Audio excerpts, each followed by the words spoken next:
नमस्कार, कार्यक्रम समृद्धिको यात्रामा हार्दिक स्वागत छ। इमेज च्यानल टेलिभिजनको प्रस्तुति यस कार्यक्रममा हामी आर्थिक समृद्धिका कुरा गर्छौं। देश अब आर्थिक समृद्धितर्फ अगाडि बढिरहेको छ। धेरैले आशा गरेका छन् अब चाहिँ देशमा आर्थिक विकास हुन्छ। स्थायी सरकार आएसँगै धेरै सर्वसाधारण नेपालीले देशमै आफ्ना सपनाहरू फुल्ने आशा गरेका छन्। यसै परिप्रेक्ष्यमा केही दिन अगाडि मात्र केन्द्रीय तथ्याङ्क विभागले देशको आर्थिक वृद्धि दर 5.89%ले वृद्धि हुने प्रक्षेपण गरेको छ। केही समय अगाडि अर्थमन्त्रीले श्वेतपत्र मार्फत नेपालको आर्थिक स्थिति अत्यन्तै नाजुक रहेको बताइरहँदा धेरैमा एक खालको निराशा छाएको थियो। तर तथ्याङ्क विभागको यो प्रक्षेपणसँगै आशा गर्ने ठाउँहरू पनि धेरै देखिएका छन्। वास्तवमा आज हामी यसै विषयवस्तुमा केन्द्रित रहेर छलफल गर्दैछौँ। केन्द्रीय तथ्याङ्क विभागको यो प्रक्षेपण र सरकारले केही दिन अगाडि गरेको सार्वजनिक गरेको श्वेतपत्र मार्फतको यो घोषणाको तालमेल के हो भन्ने विषयमा पनि हामी आज छलफल गर्दैछौँ। हामीसँग हुनुहुन्छ केन्द्रीय तथ्याङ्क विभागका निर्देशक ईश्वरी प्रसाद भण्डारी। आउनुहोस् उहाँलाई स्वागत गरौँ। स्वागत छ सर। धन्यवाद। सन्चै हुनुहुन्छ? ठिक छ। केही दिन अगाडि केन्द्रीय तथ्याङ्क विभागले देशको आर्थिक वृद्धि दर 5.89%ले वृद्धि हुने प्रक्षेपण सहितको प्रतिवेदन सार्वजनिक गर्यो। वास्तवमा यो आफैमा कस्तो हो, सकारात्मक या नकारात्मक? वास्तवमा हामीले विगतका प्रक्षेपणहरू, विगतका अनुमानहरू हेऱ्यौँ भने विगत 8-10 वर्षका अनुमानहरूको औसत वृद्धि दर 3देखि 4% बीचमा रहेको पाइन्छ। तर विगत आर्थिक वर्ष र यो आर्थिक वर्षको आर्थिक वृद्धि दर हेऱ्यौँ भने करिब गत आर्थिक वर्षको आर्थिक वृद्धि दर 7.39% र यो आर्थिक वर्षको आर्थिक वृद्धि दर करिब 5.89%ले आशा गर्ने प्रशस्त ठाउँहरू छन्। केन्द्रीय तथ्याङ्क विभागको यो प्रक्षेपण र सरकारले सार्वजनिक गरेको यो श्वेतपत्र मार्फतको देशको आर्थिक स्थितिलाई कसरी बुझ्ने त जनताले? वास्तवमा यो कुरा असाध्यै महत्त्वपूर्ण छ। साह्रै सान्दर्भिक क्वेसन उठाउनु भयो। यो कुरा कसरी बुझ्नुपर्छ भने केन्द्रीय तथ्याङ्क विभागले तयार गर्ने आर्थिक वृद्धि दर देशमा सरकारी पक्ष, गैर सरकारी पक्ष सबै को देशको आर्थिक सिमानाभित्र भएका आर्थिक क्रियाकलापको आकलनबाट आर्थिक वृद्धि दरको अनुमान गरिन्छ भने अर्थ मन्त्रालयले सरकारी ढुकुटी सम्बन्धी विवरण सार्वजनिक गर्न सरकारको आयव्ययको विवरण प्रस्तुत गरेको हुन्छ। यी दुईटा भिन्न प्रकृतिका तथ्याङ्कहरू हुन्। तथापि यी दुईटा तथ्याङ्कमा काहीँ न काहीँ अन्तरसम्बन्ध पनि रहेको छ। जस्तो कस्तो अन्तरसम्बन्ध रहेको छ भने आर्थिक वृद्धि हुँदा देशमा आर्थिक क्रियाकलापको बढोत्तरी हुन्छ, जसले गर्दा सरकारको चाहिँ ट्याक्स बढ्छ, रेभिन्यू बढ्छ। त्यो कुरो अहिलेको विवरणले पनि देखाइरहेको अवस्था छ। जुन वैदेशिक वित्तीय नियोगहरू छन् उनीहरूले सार्वजनिक गरेको प्रक्षेपण र हाम्रो पनि फरक भयो। हजुर। जस्तो विश्व ब्याङ्कले सार्वजनिक गरेको 4.9% होइन? हजुर। त्यसै गरी एसियाली विकास ब्याङ्कले गरेको 4.6%। हजुर। अब हाम्रो केन्द्रीय तथ्याङ्क विभागले गरेको 5.89%। अब जनता त झुकिने भयो नि यसमा, कसलाई मान्ने? वास्तवमा यसलाई कसरी हेर्नुपर्छ भने विभिन्न निकायहरूले आफ्नो आवश्यकताको लागि आर्थिक वृद्धि दर प्रक्षेपण गर्ने चलन पुरानै हो। तथापि उहाँहरूले प्रक्षेपण गर्दा प्राप्त तथ्याङ्कको आधारमा गर्नुहुन्छ र उहाँहरूको विधि र हाम्रो विधि अलिकता फरक छ। केन्द्रीय तथ्याङ्क विभागले आर्थिक वृद्धि दर अनुमान गर्दा आर्थिक क्रियाकलापहरू के कस्ता भए देशमा, ती आर्थिक क्रियाकलापले कति आम्दानी भयो, कति उत्पादन भयो, त्यो उत्पादन गर्नलाई कति लागत लाग्यो, त्यो लागतको आधारमा ग्रस भ्यालुएट कति भयो भन्ने जस्ता तथ्याङ्कहरू हामी तयार गर्छौँ। त्यसैको आधारमा चाहिँ हामी प्रारम्भिक अनुमानहरू तयार गर्छौँ भने अन्य निकायहरूले विभिन्न सूचकहरूको आधारमा आर्थिक मोडेलहरू, इकोनोमिक मोडेलहरूको आधारमा उहाँहरूले प्रक्षेपण गर्नुहुन्छ। तर जब केन्द्रीय तथ्याङ्क विभागको रियल डेटाबेस आउँछ, यो रियल डेटाबेसपछि उहाँहरूले पनि आफ्ना तथ्याङ्कहरू परिमार्जन गर्ने प्रचलन रहेको छ। यसमा यहाँलाई अझ म क्लियर पारौँ, हामीले चाहिँ प्रक्षेपण गर्दा अथवा हामीले यो आर्थिक वृद्धि दर अनुमान गर्दा हामी के गर्छौँ भने United nation, world bank, IMF जस्ता अन्तर्राष्ट्रिय संस्थाहरूले तयार पारेको गाइडलाइन्सहरू समावेश गरिएको सिस्टम अफ नेसनल एकाउन्ट भन्ने एउटा म्यानुअल छ।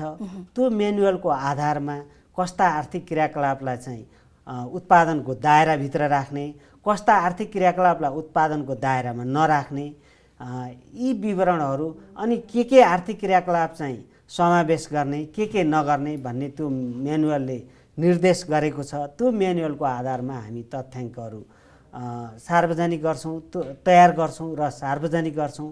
तर उहाँहरूले चाहिँ त्यसरी गर्नुहुन्न। त्यसकारण चाहिँ आधिकारिक तथ्याङ्क भने केन्द्रीय तथ्याङ्क विभागले प्रक्षेपणपछि केन्द्रीय तथ्याङ्क विभागको अनुमानपछि निस्कने तथ्याङ्क चाहिँ आधिकारिक तथ्याङ्क हुन्छ।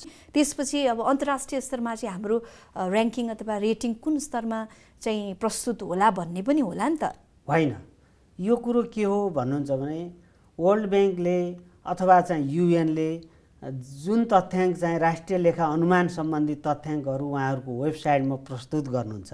होइन, मैले भन्न खोजेको चाहिँ जस्तो यहाँले हाम्रो चाहिँ तथ्याङ्क सार्वजनिक भइसकेपछि उहाँहरूले पनि परिमार्जन गर्नुहुन्छ भन्नुभयो, तर हामीभन्दा अगाडि उहाँहरूको सार्वजनिक भइसकेको यो स्थितिमा त त्यो त विश्वव्यापी रूपमा फैलिएन र फेरि यो आर्थिक वृद्धि दर लगायतका राष्ट्रिय लेखा अनुमान भन्छौँ हामी। यी अनुमान तयार गर्ने प्रक्रिया चाहिँ अलिकता लामो छ, विधि लामो छ। हामी यो अहिले चालु आर्थिक वर्षको प्रारम्भिक अनुमान तयार गरेका छौँ। यो प्रारम्भिक हो। सँगसँगै गत आर्थिक वर्षको प्रारम्भिक अनुमानलाई हामीले चाहिँ रिभाइज गऱ्यौँ, अपडेट गऱ्यौँ भने त्योभन्दा अझ अघिल्लो आर्थिक वर्षको अनुमानलाई चाहिँ हामी यो 2 वर्षपछि आएर फाइनल गऱ्यौँ। भनिसकेपछि यो एकै वर्ष फाइनल अनुमान चाहिँ तयार हुँदैन। अहिले हामीले गरे पनि प्रारम्भिक अनुमान हो, उहाँहरूले निकाले पनि प्रारम्भिक अनुमान हो। हाम्रो अनुमान आइसकेपछि यो चाहिँ अनुमान चाहिँ सबैलाई मान्य हुन्छ, तर यही अनुमान पनि अर्को वर्ष रिभाइज हुन सक्छ। जस्तै उदाहरणको लागि यहाँलाई प्रस्तुत गरौँ म। गत वर्ष चाहिँ हामीले के गरेका थियौँ भने आर्थिक वृद्धि दर 6.94% हुने अनुमान गरेका थियौँ। अहिले रिभाइज हुँदा त्यो चाहिँ वृद्धि भएर 7.39% हुने चाहिँ हामीले रिभाइज अनुमान गऱ्यौँ। त्यो गत वर्षको अर्को वर्ष फाइनल हुँदा अझ केही परिमार्जन पनि हुन सक्छ। त्यसकारण चाहिँ एकैपटक निस्केको फाइनल हुने अथवा विश्वव्यापी हुने त्यो नै अन्तिम हुने भन्ने चाहिँ हुँदैन। यो चाहिँ अलिकता लामो प्रक्रिया छ। फाइनल हुन त करिब 3 वर्ष जति लाग्छ। हाम्रा प्रमुख फ्याक्टरहरू चाहिँ के हुन् त मापनका? प्रमुख मापन चाहिँ हामी चाहिँ रियल डेटाबेसमा बसेर प्रत्येक आर्थिक क्रियाकलाप जस्तै कृषि तथा वन, मत्स्य, माइनिङ क्वारिङ, उद्योग धन्दाहरू, विद्युत, ग्यास, पानी, होटेल, रेस्टुरेन्ट लगायत यातायात, सञ्चार, सरकारी क्षेत्र, शिक्षा, स्वास्थ्य लगायतका हरेक आर्थिक क्रियाकलापभित्र रहेर ती आर्थिक क्रियाकलापमा के कस्ता एक्टिभिटी भए, ती एक्टिभिटी हुँदा कति उत्पादन भयो र त्यो उत्पादनले चाहिँ के कस्तो असर पार्यो भन्ने विवरणहरू डेटाबेसमा बसेर हामी चाहिँ राष्ट्रिय लेखा अनुमानहरू तयार गर्छौँ। अब सेवाबाट चाहिँ बढी चाहिँ हामीले गेन गर्यौँ भने छ होइन यसमा? अब सेवा क्षेत्रबाट हजुर। त यो सेवा क्षेत्रबाट गेन गरेको कुरा कतिको टिका होला त? होइन, यस्तो हो। वास्तवमा चाहिँ के छ भन्नुहुन्छ भने हामी विकसित देशहरूको अवस्था हेऱ्यौँ भने के छ भन्नुहुन्छ भने हामीले प्राइमरी, सेकेन्डरी र टर्सरी सेक्टर भनेर चाहिँ पुरा यो आर्थिक क्रियाकलापलाई चाहिँ ब्रोडली 3टा क्याटेगोरीमा बाँडेका छौँ।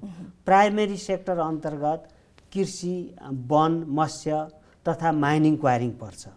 यो क्षेत्रको अलिकता चाहिँ योगदान जीडीपीमा खुम्चिँदो अवस्थामा छ भने अरू क्षेत्रको चाहिँ सेकेन्डरी सेक्टर अन्तर्गत चाहिँ हाम्रो के पर्छ भन्नुहुन्छ भनेदेखि इलेक्ट्रिसिटी ग्यास म्यानुफ्याक्चरिङ र कन्स्ट्रक्सन पर्छ।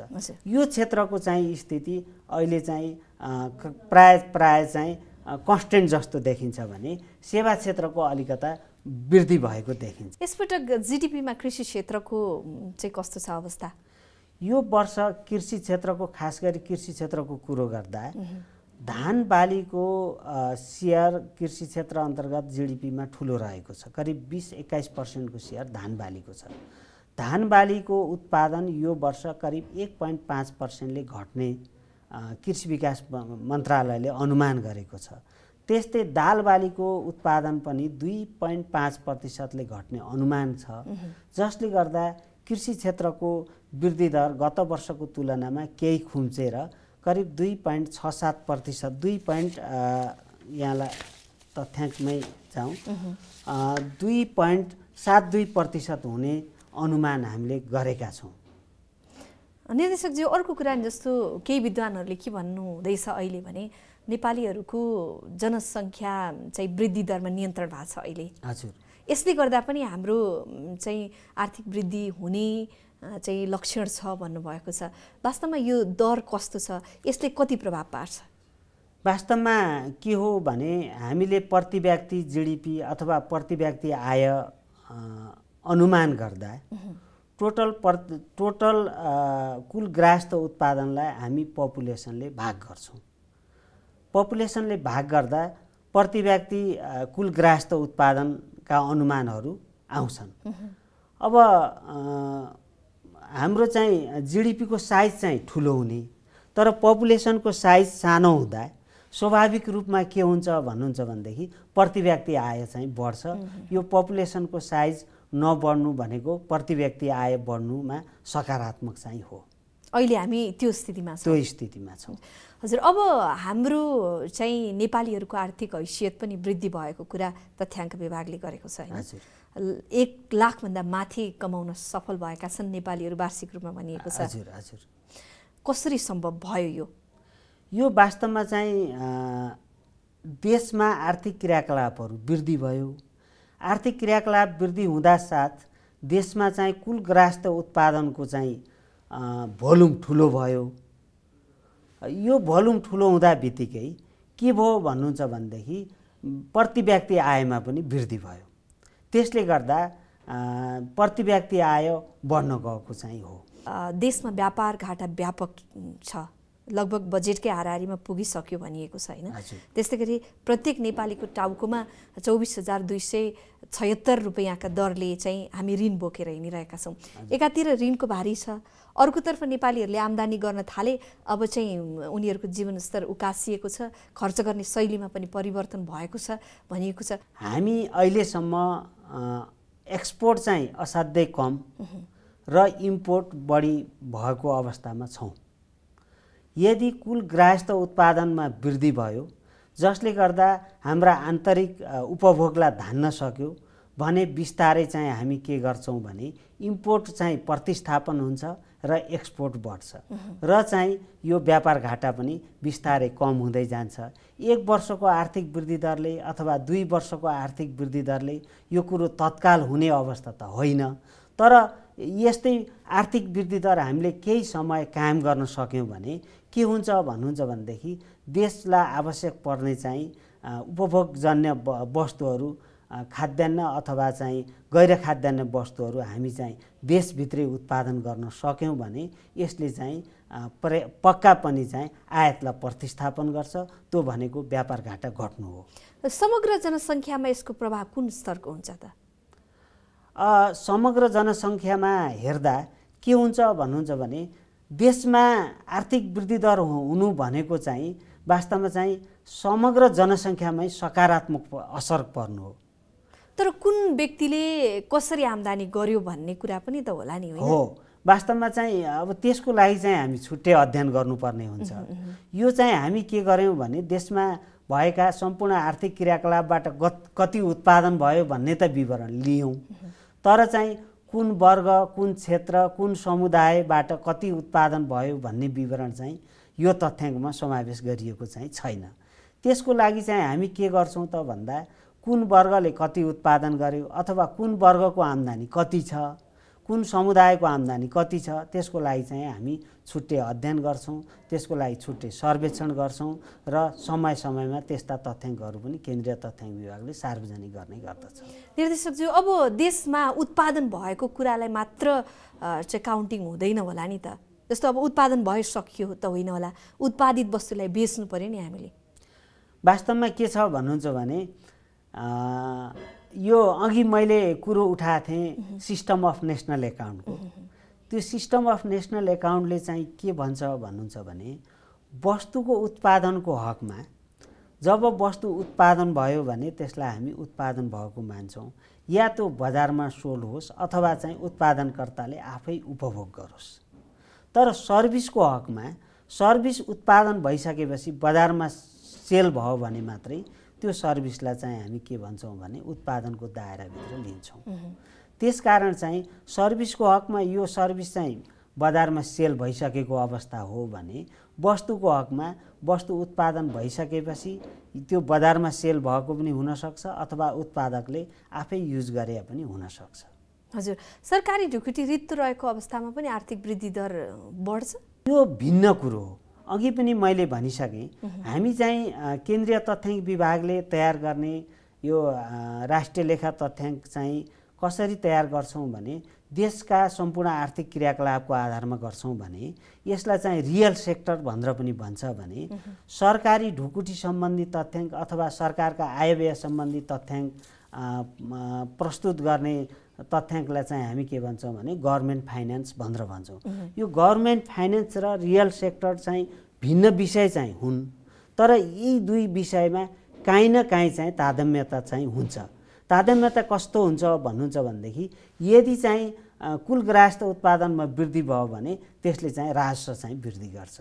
त्यो राजस्व पनि कस्तो राजस्व भन्नुहुन्छ भने उत्पादनमा लाग्ने राजस्व, जस्तै भ्याट, अन्तशुल्क, यस्ता राजस्वहरू चाहिँ वृद्धि हुन्छ। अब प्रक्षेपण गरे अनुसार चाहिँ मुलुकले आर्थिक वृद्धि दर हासिल गर्नेमा कतिको आशावादी हुन सकिन्छ अहिलेको सन्दर्भमा? वास्तवमा यो प्रक्षेपण नभएर पूर्व अनुमान हो। केन्द्रीय तथ्याङ्क विभागले पूर्व अनुमान गरेको हो। यो पूर्व अनुमान गर्दा कसरी गर्छौँ भने हामी 6 देखि 8 महिनासम्मका चाहिँ रियल तथ्याङ्कको प्रयोग गर्छौँ र यो 3-4 महिनाको जुन तथ्याङ्क आइसकेका हुँदैन, यी तथ्याङ्कको बारेमा हामीले चाहिँ के अनुमान गर्छौँ भने युजुअल सिनारियो अथवा चाहिँ नर्मल अवस्थाको परिकल्पना गरेर तथ्याङ्कहरू सार्वजनिक गरेका हुन्छौँ। यो नर्मल अवस्थै रह्यो भने चाहिँ के हुन्छ भन्नुहुन्छ भनेदेखि हामीले चाहिँ अनुमान गरेका तथ्याङ्कहरू सही हुन्छन्। तर कहिलेकाहीँ चाहिँ के भइदिन्छ भने नर्मल अवस्था नभएर एबनर्मल अवस्था हुने, बाढी पहिरो आउने अथवा चाहिँ ठुलो चाहिँ भूकम्पहरू जस्ता जोखिमहरू आउने, त्यसले चाहिँ ठुलो असर गर्यो भने चाहिँ हाम्रा अनुमानहरू सही नहुन पनि सक्छन् अथवा परिमार्जनको चाहिँ बढी आवश्यकता पनि पर्न सक्छ। तर सामान्यतया चाहिँ नर्मल अवस्थामा ठुलो परिमार्जन चाहिँ हुँदैन। हजुर, निर्देशक चाहिँ अर्को कुरा नि, अब हामी अन्तर्राष्ट्रिय स्तरमा त नभनौँ, दक्षिण एसियामा कुन स्तरमा छौँ?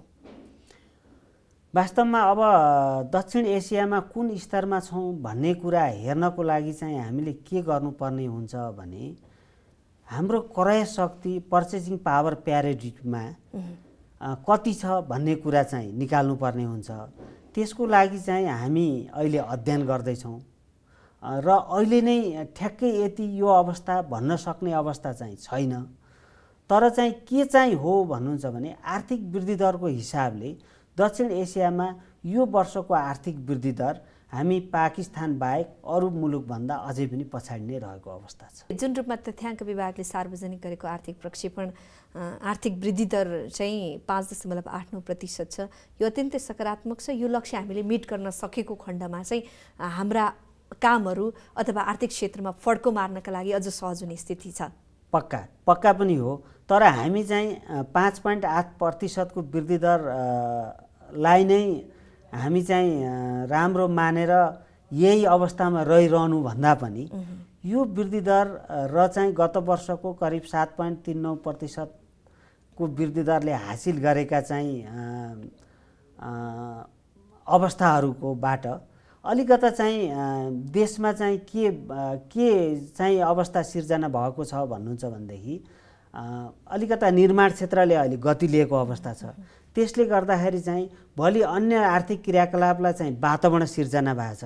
यी आर्थिक क्रियाकलापहरूलाई चाहिँ हामी अझ बढाउन सक्यौँ, अझ चाहिँ आर्थिक क्रियाकलापले गति लिए भने हामीले चाहिँ आशा गर्ने प्रशस्त ठाउँहरू चाहिँ छ। हजुर, पक्कै पनि निर्देशकज्यू स्टुडियोसम्म आइदिनु भयो, यति धेरै कुराहरू हामीलाई जानकारी गराइदिनु भयो, धेरै धेरै धन्यवाद छ। यसको लागि यहाँलाई पनि यहाँको यो इमेज टेलिभिजन इमेज च्यानल र यहाँलाई पनि यो राष्ट्रिय लेखा अनुमान तयार गर्ने कुराहरूमा मेरा कुराहरू राख्ने मौका दिनुभयो, यहाँहरूलाई धेरै धेरै धन्यवाद। दर्शकबिन, आजको बहस हाम्रो देशको आर्थिक वृद्धि दरका विषयमा केन्द्रित भयो। यिनै कुराकानी सँगसँगै आजका लागि कार्यक्रमको निर्धारित समय पनि सकिएको छ। हामी सबै आज्ञा चाहन्छौँ। नमस्कार।